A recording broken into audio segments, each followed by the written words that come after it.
You think being smart protects you. It doesn't. In fact, the smarter you are, the better you are at lying to yourself and making those lies sound completely reasonable. That's the uncomfortable truth behind this list. These aren't traps that catch people who aren't paying attention. These are traps that specifically target the way intelligent minds work. Your pattern recognition, your planning instincts, your need for certainty, each one becomes a weapon used against you. There are 9 of them.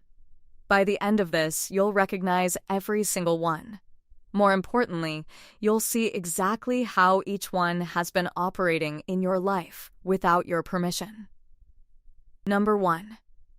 Overthinking disguised as preparation. Your brain tells you that thinking longer means deciding better. That's the lie.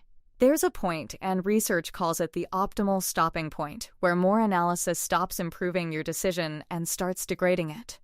Psychologist Barry Schwartz documented this in his work on the paradox of choice. The more options and information you process, the less satisfied you are with any outcome, even objectively good ones.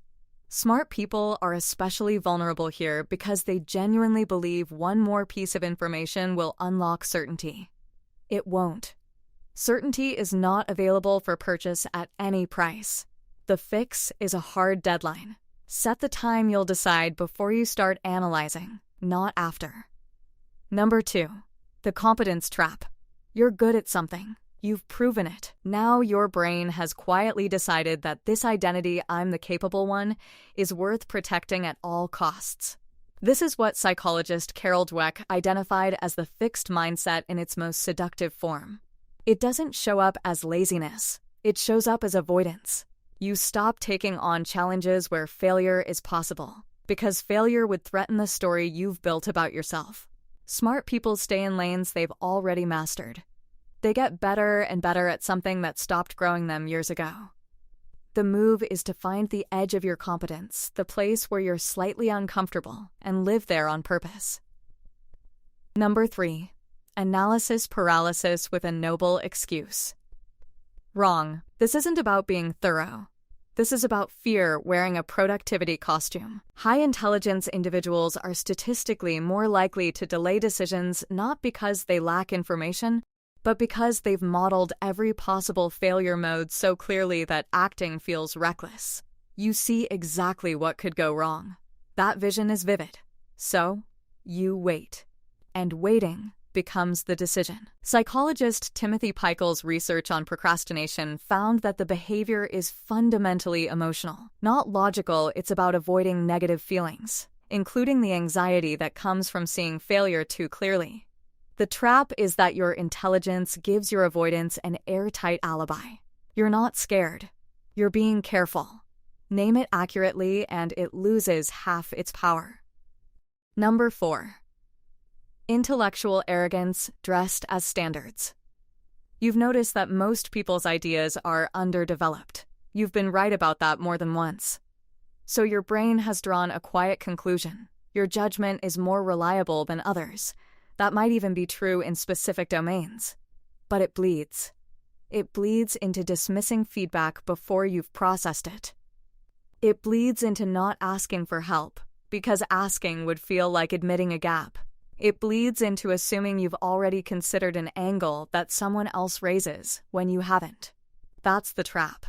Nobel Prize-winning psychologist Daniel Kahneman spent decades documenting how expertise in one area inflates confidence across unrelated areas. The smarter you are in your field, the more convincing your errors feel. Disagreement is data. Start treating it that way. Number 5. Perfectionism sold as quality control. Here's the difference. A craftsperson with high standards ships. A perfectionist doesn't. Perfectionism is not about the work being perfect. It's about you not having to be judged yet. Smart people fall into this one hard because they can see the gap between where the work is and where it could be with more time. That gap is real. But the question is, never is this perfect, it's does this deliver value now? Or does it deliver slightly more value later at the cost of existing at all? The research of Dr. Brené Brown on vulnerability points directly at this. Perfectionism is a shield against shame, not a commitment to excellence. The work you never ship never fails. That's the whole point. And that's the trap. Number 6. The planning fallacy on repeat. You've underestimated how long things take before. You know this. And yet your next estimate is equally optimistic. Daniel Kahneman named this the planning fallacy, the consistent human tendency to predict best-case timelines regardless of past evidence.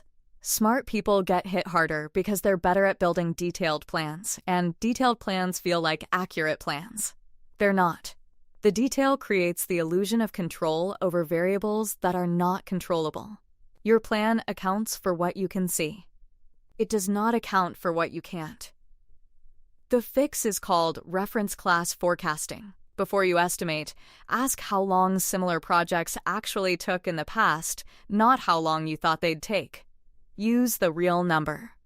Number 7. Narrative capture. You've built a story about who you are, what you're building, and why. That story is useful. It gives you direction. But at some point, the story stops serving you, and you start serving the story. You keep pursuing a path, a relationship, a career, a project, not because it still makes sense, but because changing course would require rewriting the narrative.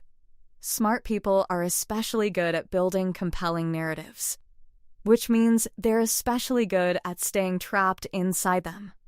Psychologists call a version of this sunk cost fallacy, but this goes deeper. It's not just about money already spent. It's about identity already committed. The question to ask is not how much have I already put in, but if I were starting fresh today, would I choose this? Answer honestly. Number 8. Explaining away emotions. Your feelings fire before your thoughts do. That's not a design flaw, it's how the brain is structured, as neuroscientist Antonio Damasio documented extensively in his work on somatic markers. But smart people have a specific failure mode here. They explain their emotional responses so quickly and so fluently that they bypass them entirely. You feel anxious about a decision, and within seconds your brain has produced a logical-sounding reason why the anxiety is irrelevant. You feel drained in a relationship, and your analytical mind immediately generates arguments for why you're just tired. The emotion was information. You filed it away under-addressed without ever actually reading it. What you resist doesn't go away, it goes underground, and starts making decisions from there. Number 9. The waiting room. This one is the quietest and the most expensive. It's the belief that the right conditions are coming, that there's a version of your life just around the corner, where everything is in place, where the timing is right, where you'll feel ready. Smart people build elaborate mental models of the future. They can picture the version of themselves who has launched, committed, moved, created. That image is so real and so detailed that waiting for it feels almost like already having it. It isn't. Psychologist Martin Seligman's research on learned helplessness documents what happens when people believe outcomes are outside their control, they stop acting. The waiting room is a self-imposed version of that. Nobody is coming to call your name. The conditions are not going to align on their own. The readiness you're waiting to feel is generated by starting, not by waiting. Here's what ties all 9 of these together. Intelligence is a tool. Like any tool, it can build or it can block. Every trap on this list is your own mind using its best capabilities against you, your pattern recognition, your planning, your storytelling, your analysis, to keep you safe from the thing that actually threatens you most. Not failure, judgment. Your own. The uncomfortable truth at the beginning was this: the smarter you are, the better you are at lying to yourself. But here's the reframe. The same mind that built those traps is reading this right now. It already knows which ones apply.